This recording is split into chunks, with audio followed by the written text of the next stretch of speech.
Well, Justin, welcome back to the Dare to Multiply podcast. It's great to have you here, and thanks for jumping in on this conversation. It was a little bit short notice, but really appreciate you being willing to come in and talk more about some of the trends and research and what God is doing in the movement world. For those of you who don't know Justin, we have had him on before. Excuse me. You can go back and watch episode 82 or look for that on your podcast app. And some of the things that he shared before, more of your personal story. We talked about that time, so we won't necessarily review that this time, but so glad to have you back on and looking forward to the conversation. Yeah, I'm glad to be here. Yeah, and Justin works as one of the key leading researchers around the world in the area of movements and disciple multiplication. He works as, are you the lead researcher for Beyond? Is that your I title? am. Yeah, I'm officially director of research for Beyond. Um, Director was a strong role for somebody who had a one-person team for a very, very long time, but now our team's expanded to about 4 people, so it's kind of nice. Yeah, it's been fun to watch your team grow, and I'm sure there's been 4 persons worth of work for years, and so great to have a few more people sharing the load. And I'm sure there's Yeah. dreams and things you've been able to expand into. We want to hear more about all of that. But why don't we start off, Justin? Just tell me, what is one of the biggest things that's changed in the kind of world of research, the status of movements, kind of what's happening as far as movements taking place in every people group, in every place, which is the vision of 2414 that you and I both are a part of, and that you Mhm. play such a key role as a researcher for. But what's one of the biggest things that's changed, maybe since we did that episode? I don't know, it was over a year ago. Well, I think the biggest change has been that we finished the tentpole of the 2025 data, and we presented it at the big 2025 2414 conference. Actually, it was 2026 earlier this year, but anyway, and uh, what that data showed was that we no longer are saying that there's 100 million believers in movements. We're now using a 200 million figure. It's doubled since the time that we first came out with that initial big dashboard. So there's over 200 million believers, and that's a floor, not a ceiling. Every continent, nearly every country, and we'll talk about this later on. But we've broken the world into 100 million population zones and 10 million zones, and virtually every 100 million zone also has a movement of some kind. So it's been remarkable to see with that 2025 data set to see the enormous spread that has actually happened throughout the entire world. Wow, so 200 million followers of Jesus who are part of a movement network. Mhm. That's how they worship, that's how they're discipled. They're not part of more traditional building churches, but they are part of That's right. movement house churches or church expressions. And that's a huge number, a huge percentage of the overall number of Christians in the world that are now part of movements. That's really, really exciting. And that is It's like double. something close to 2% of the world's population, the total world Wow. population, not just Christians. So Wow. yeah, it's a big Wow. number. Yeah, that's a very hopeful statistic for us to start off this That's right. conversation with. And it was exciting for, I think, all of us who were sitting in that room. 2414, for those who don't know, and tell me if I get it wrong in the exact wording here, so feel free to correct me, but it's a collaboration of many, many Mm, different mission agencies and movements who come together to say, hey, we want to work together to finish this thing, this task that Jesus gave us to do, where he said, this gospel will be preached, to the ends of the earth. It will be preached in every place, and then the end will come. And so this group of people come together annually, and mhm. now in regions, to collaborate, to learn from each other, and to gather data to say, where are we at in trying to accomplish this? And did I get it right? A description of Yeah. 2414? Yeah, it's a very loose decentral. It's not like a centralized. It's a very loose network. And collaborative is the operative. It's it's a bunch of people who share the same heart, the same vision, they're the same DNA. They all come together on the same page. They might individually do things a little bit differently, but we all come together and we all agree to work together. Yeah, which has been so wonderful. I've really enjoyed being a part of it and learned so much from the other leaders who are there. But Yeah. it was a lot of fun to sit in that room, and we actually gathered data live from real people sitting in the room who know the Yes. answers. And tell us a little bit about that. I don't know how you felt in that room, but I felt really excited, and I was working hard on my papers to make sure I filled out my data and gave you fresh, updated information. But kind of walk us through that process. What happened in that room? Well, I had presented the dashboard like a day or two before. I don't remember the exact timeline, but and we were reflecting on it, and then Stan, who was one of the global facilitation team leaders, and my direct boss, and a good friend of mine. Anyway, he came and he said to me, "I think I should take my session, and what we're going to do is we're going to hand out sheets of the gap list to everybody in the entire room." And get them to work on it. And I was like, okay, how's that gonna Well, work? pause for a Was second. Tell people who are listening, what is the gap list? What is that even?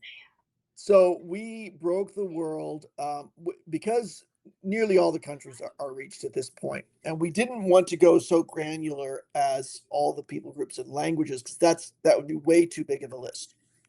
So we had broken the world into roughly 100 million populations. So what we did was these are groups of administrative segments. So they could be countries or they could be provinces that are grouped together. They're like-minded places that are grouped together by language and culture. So North Africa breaks into like I think it's 300 million zones, of which one is kind of everything from Algeria up to Egypt, and then there's two in Egypt.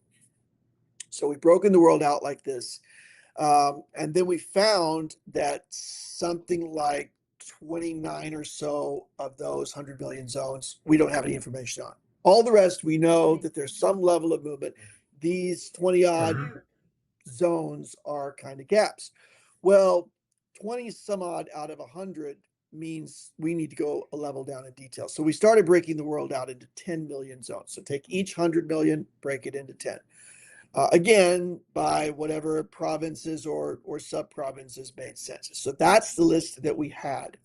We So these had, are kind of groupings of 10 million people, yeah, and then asking the question, is there a movement effort right. there?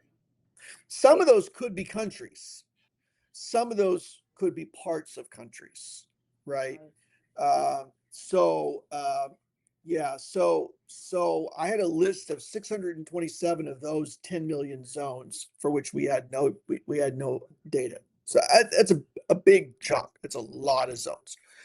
So what we did was we printed those out on paper. We printed the whole list out on paper, and we had like I think a couple of those groups of those packets per table. We didn't actually do it per person. We just did it per table, and we had people group in teams. Um, and we said, just write on the paper what you know about movement engagement. And then we collected all of those back. And then my team, we had them all lined up on the floor. Literally, we would go through it. We photographed every page so that we had it safe. Right. And then my team and I, the next day was an off day, a fun day, as they usually call it in these conferences. Which I'm an introvert. That means I go hang out in my hotel room for the entire day. I don't go anywhere. Everyone else is going off to do these things.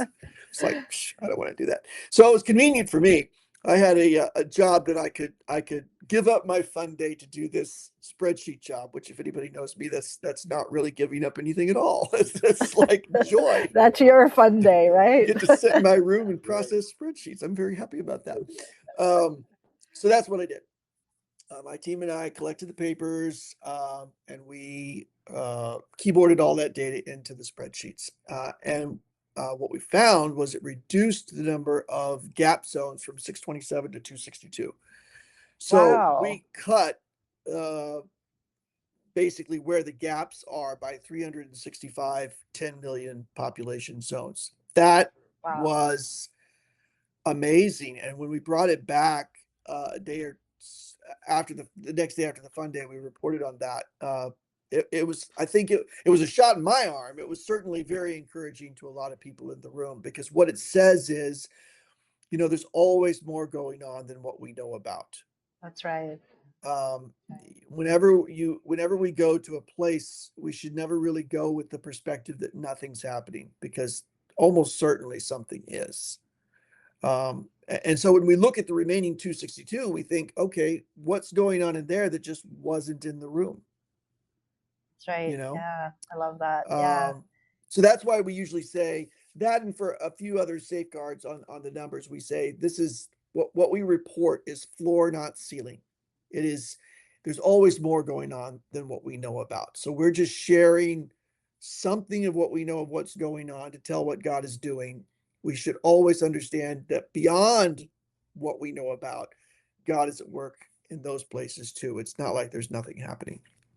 Yeah. So, what I hear you saying is that while we want to make sure our data is credible and viable and it's reliable, Right. as we report, we're kind of taking a glass half full perspective because we Right. know that God is always doing more than what we know about, in a sense. But yeah, what Yeah. do you do, Justin, when numbers come in and they maybe look like it's too big a claim or it's just a huge jump in a really short Mm. period of time?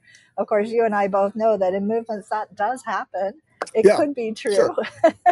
But Sure. how do you sort of check it or test to make sure that we're not, somebody didn't just accidentally put a decimal point in the wrong place, or a comma in the wrong place, so that it's not just a not yeah, it's not credible? How do you Right. test that data that comes in? So the first thing is that we only use numbers for people who are in 2414. Um, we don't we don't report on numbers that are outside 2414. So we have a relationship with everybody whose numbers that we're reporting.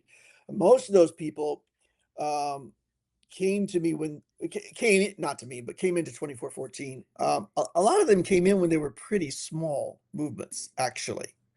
There are a handful of movements that have been going for longer that kind of were part of the founding of 2414. Um, but a lot of the ones that are in actually came in and have grown since then. So we've been with them a long time. We have a long relationship with them. We know their methods. We've coached a lot of them where the numbers are concerned in terms of how to do this. So one thing is that we kind of expect that when a movement is small, those numbers can jump, and they can jump pretty quickly. The main thing with movements, because they're the way they grow, you have to think about the most important thing is doublings.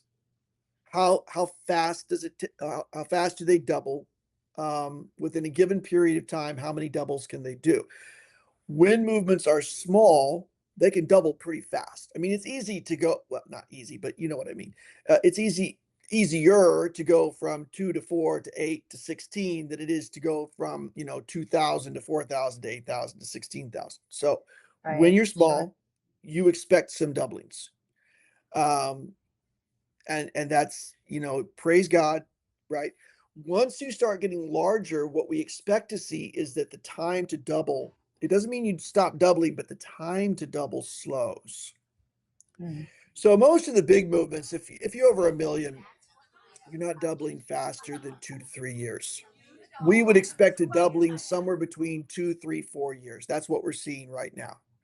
Um, so you wouldn't see a movement of a million people or more double in 6 months, right? Right. If you saw that, then you would be like, I think we need to look at these.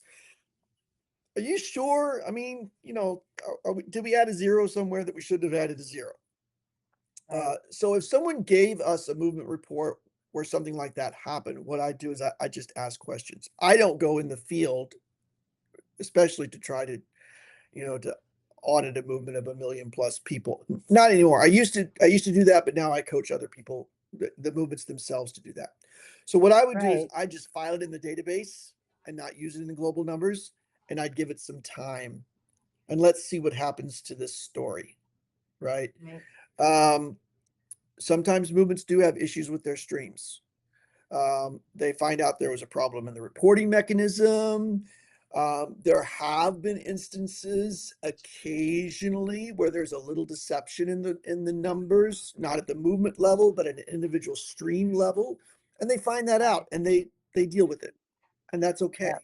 I mean, we're not trying to do 24/7 live reporting here. People are people. This happens. But it never affects the overall number because the actual number globally is so large that if you get a stream where there's an issue of some kind with even 10,000 believer number, that's not going to affect a 200 million believer number, right? So you just put Right. it in the database and you wait a little while and see what happens. Um, that's one of the reasons why we always report a minimal number, not the max, right? So our 200 million figure actually does not include a lot of the small movements, which basically I'm counting the ones that are a million or more. There's a lot of movements that are like 10,000 or so, and their numbers are in the database. But since I round to 200 million, it wouldn't affect that overall number. So I just basically count at a certain level. And I could give a more precise number if someone asks, but the 200 million number for public perception is usually just fine. Sure. Where the small movements really enter into it is they affect the gap number, the number of places that Mm. don't have gaps. A lot of places have really small movements in them, and that affects that particular number. So Sure. Yeah. the global number is kind of a watercolor painting, and a lot of this is a watercolor painting. It's not a black and white photo. It's not a movie. It's not a black and white photo even. It's kind of a fuzzy watercolor painting that, I mean, you could look at that and you could say, yeah, that's a bear. It's not a car. Um, but if you wanted to know exactly which species of bear, it might or might not be very clear. Right. Sure. Yeah. No, that makes a lot of sense. I really liked what you said, and I've seen that to be true. That so much of data gathering has to be relational, Yeah, and you trust the data because you trust the people and you know them and you right, know the level of integrity, you know the level of checking, you know that they are not people who are wanting to promote their big numbers, you so it's so relationally verified, as right, well as, like you said, people that you've coached, people that you've trained. And a lot of movements nowadays are doing their own verification processes because they don't want to inflate numbers and then have to go back and say, no, that didn't actually happen, or we've got to retarget that area. And they want to disciple. So if there's somebody being deceptive, they can address that issue in that right. person's life and help them walk through it. So I think that's a really key and important thing to remember as we look at movement information, that it is relationally verified and that we are watchful. I know you Right, are, and I know movement leaders like myself, we are watchful. There's a crazy right. number coming in. We're going to notice it because we're wanting to see what's actually happening, and Yeah.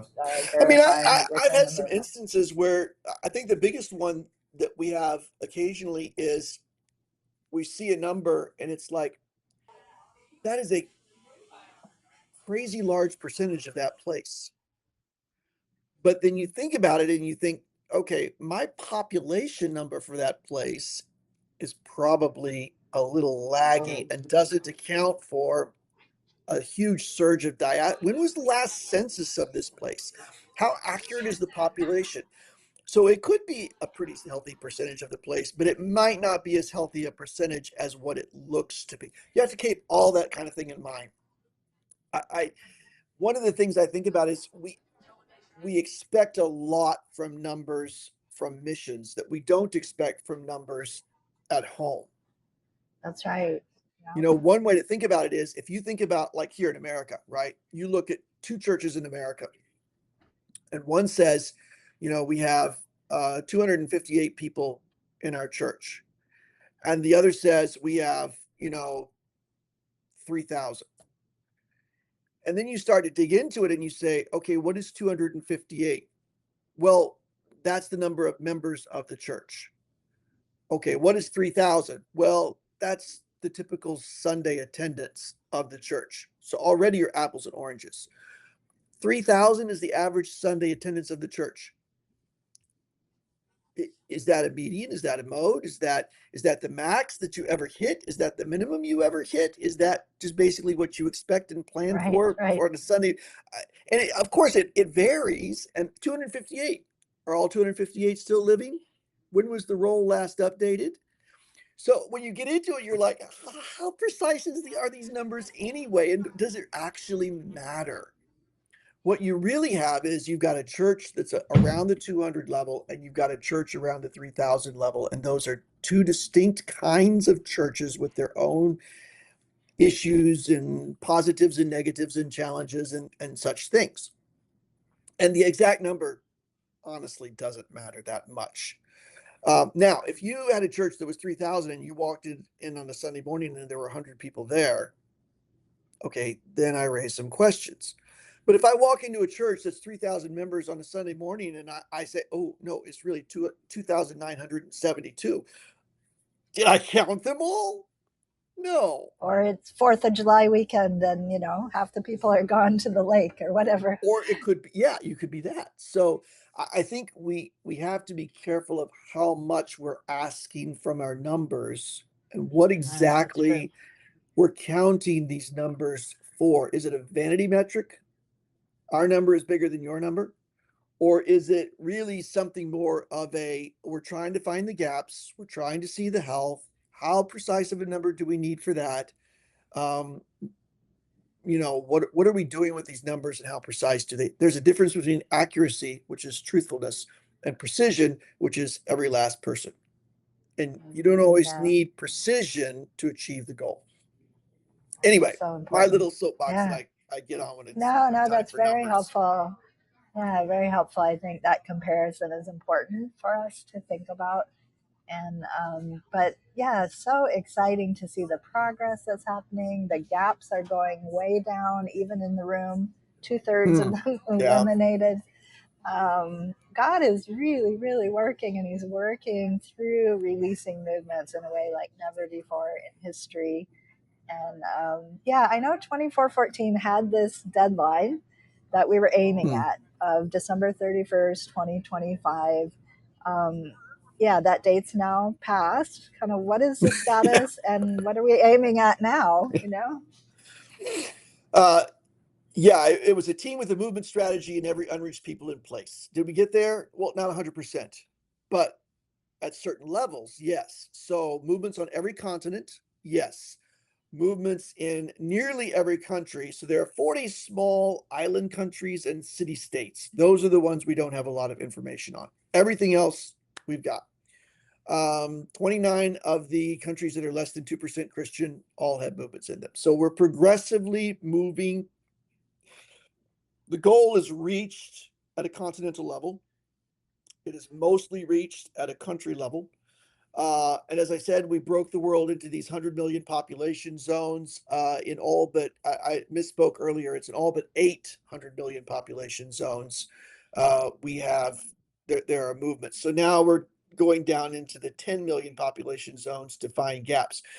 One way of saying it is that we say every unreached people and place. Um, we kind of progressively get closer to that goal. There are a lot of unreached peoples that are small, very small populations, and actually finding those and getting into them is going to be a bit challenging. It's kind of a last mile problem. But so where we are is that basically we've saturated all the countries and all the big populations. Now we're progressively getting into the gaps, and so the next goal is we call it going green. There's a scale that we use that goes red, orange, yellow, green. that's for movement saturation, and go green in every unreached people in place. So basically the next step is, let's get a movement, or we hope to see, God starts movements, but we hope to see a movement started in every 10 million population zone. And then Mm, eventually we'll work our way down to, is every 1 million population zone saturated? Um, right. when every 1 million population zone is saturated, that's at least 1,000 people per million. And that's 0.1% of every population, is, I think, if I've got my math right. It's hard to do that in my head. Um, but yeah, You're yeah. better than So me we're at it, that's for sure. I trust you. We'll let the mathematicians comment and tell us if we were wrong. yes, yes. It is 0.1%. Oh, 100,000 would be 10% of a million. That's a tithe. So 10,000 is 1%. So 1,000 would be 0.1%. Yeah. there you One per go. thousand. Yeah. So go green, it has, at least when I was there in the room, it sort of seems like that's the new focus of Hmm. 2414. Let's make sure that all of these zones with, it's 10 million, right? 10 Hmm. million or Hmm. less. Um, Yeah.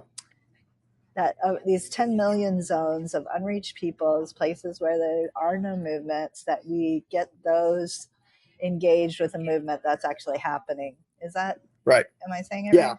So one of the 10 million zones, I just pulled it up on my screen to look at it. One of the 10 million zones is Algeria's northwest cities and coast. So that would include a bunch of cities that I can barely pronounce, Clef and Saidia and Mascara and Iran and Ain Defla. That's a 10 million zone.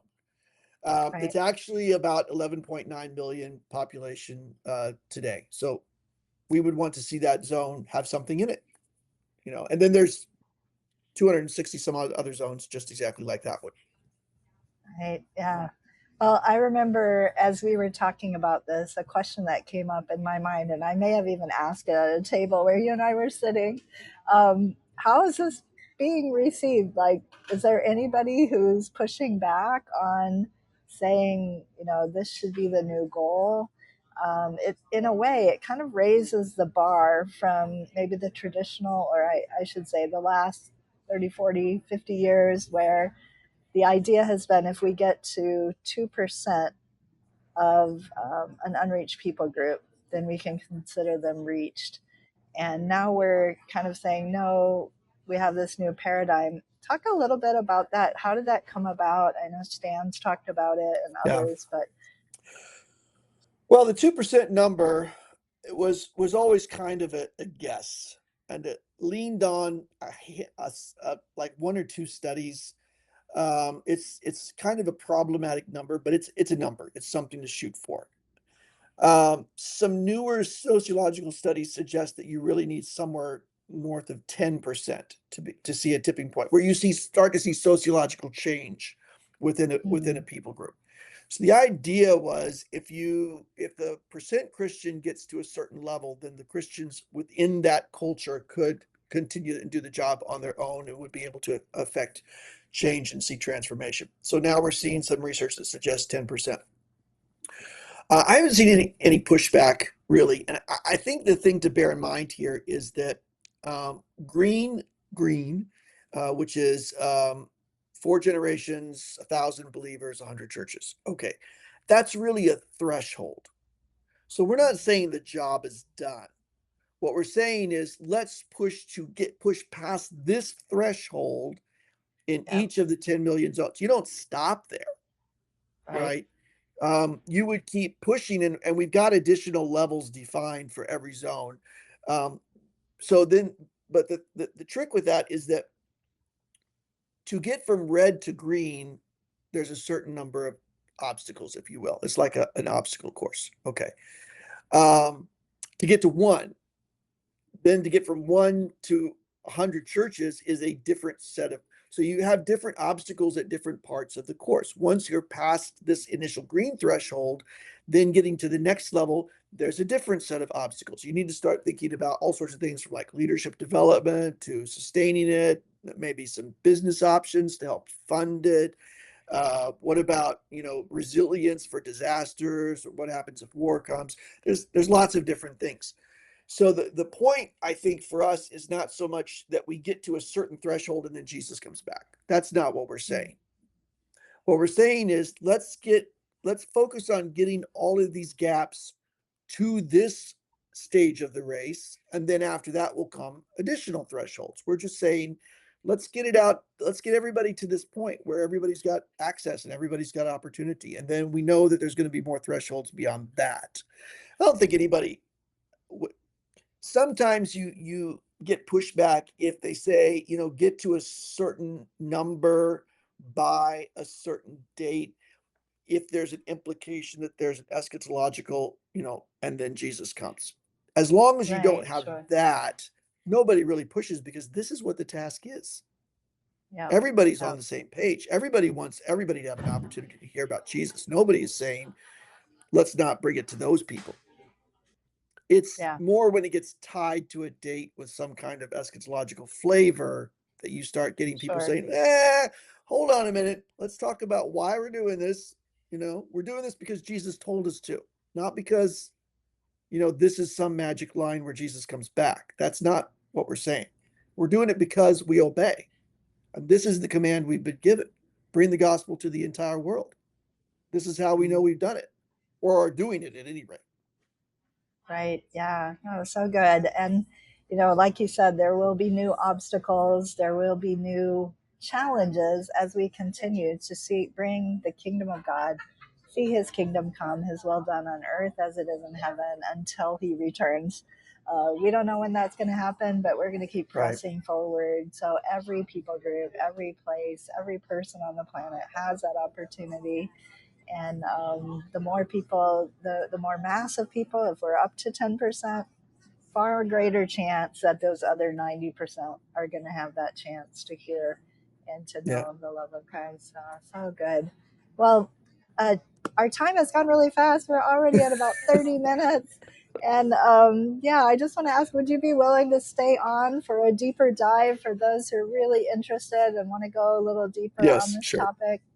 Oh, Yeah. that'd be awesome. Yeah. Well, I want to be sure before we close to let people know how to get in touch with this research. Maybe they're kind of like, wait, what's the green? What's the red? What's the yellow? What is 2414? How do I find out more?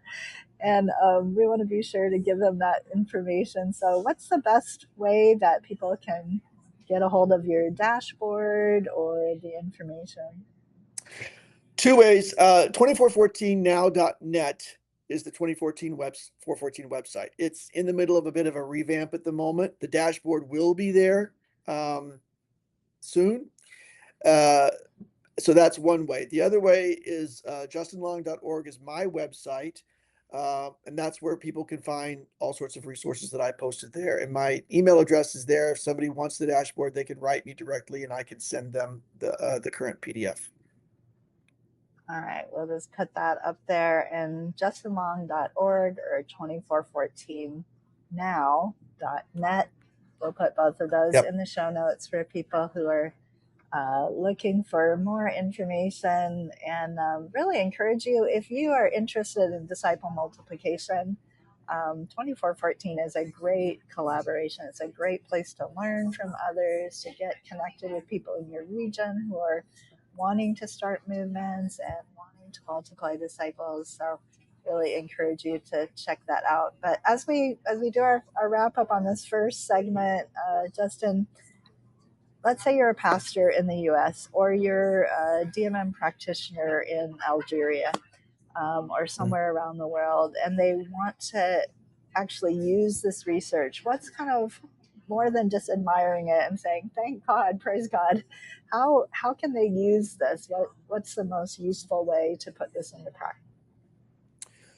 I think the first thing, and the thing that everybody can do, is they can take any particular place or any particular headline, and they can make that into a prayer point. So praying those things, and praying for the believers in those places, I think is a really critical thing. I've got a prayer tool that comes out once a week called Deome, which is Beseech the Lord of the Harvest. That's one way. There's Operation World. There's Unreached People Day. There's all sorts of different prayer tools. 2414's got some prayer campaigns. and so forth. So praying for these places is the first step. I think the second thing is that as you are reading and learning about things going on in the unreached world, any single event, by the time you could read about it, might already be past. But if you Right. continually see, about a particular event, and you're reading more about that event, and how it continues, and it's tugging on your heart, then I would say there's a category of that event in that place, right? So, for example, war in Sudan, or Ebola in DR Congo, or children in China, or business in that provides for the poor in Southeast Asia, or these kinds of things. When you see that, what I would suggest is start asking yourself, who do I know that might know somebody that's involved with this event, is involved with this kind of thing? Who do I know that I could reach out to? Now, obviously, they could reach out to you, or they could reach out to me, right? Because they're listening to this, you could do that. But just in general, how do I get in touch with somebody who's kind of involved in movements that are approaching this? Everything in the kingdom is relational. Service and ministry that lasts, I have found, is always relational. So if you want to make an impact, the first step is to find people and build relationship with people that you can learn more about what's going on, and how you can maybe serve, maybe help, maybe get involved with in some way. The relationship is the key. Um, when you don't have a relationship, it's just transaction, and that can serve in its own way, but it never really seems to last to me. So I always advocate, find a way to build a relationship, find a way to connect with people. Um, ultimately, that will probably take the form of coming to some kind of a 2414 or some kind of other event, and just meeting people. But initially, you don't have to go to an event to find somebody and talk with them about, what is this really like on the ground? What is really needed here? What needs to happen? And those two steps, praying and connecting, I think are always the first two steps everybody should take. So good. Yeah. And we always end these with an action step. So that's my action step for you guys today is look at a world event, something that's going on in the world, and then think, how can I pray for those who don't know the Lord, who are involved in this? How can I pray strategically related to this event? And then look for a relationship. You may already have one. Maybe you already know of a missionary or someone in that area, but look for a way that you can be of service and help relationally, as Justin said so well. So thank you, Justin, for Yeah. being with us. And for those of you who are interested, we're going to go deeper on some of these issues related to data and research in the deeper dive. So be sure to sign up for that, and you'll get access to the next part of our interview. So thanks again, Justin. That's all we've got for this episode of Dare to Multiply. One thing that would really help both us and other people who might like to listen in is for you to rate and review the podcast, if you haven't done that yet, on iTunes, Spotify, or wherever you listen. I'd also love to connect with you on Instagram, LinkedIn, or Twitter. Feel free to message me with any topics, questions you'd like addressed, or guests you'd like me to interview. Until next week, then, please remember, no matter how ordinary you feel, God's dreams for us are always bigger than we can imagine. Let's dare to trust Him for a greater harvest.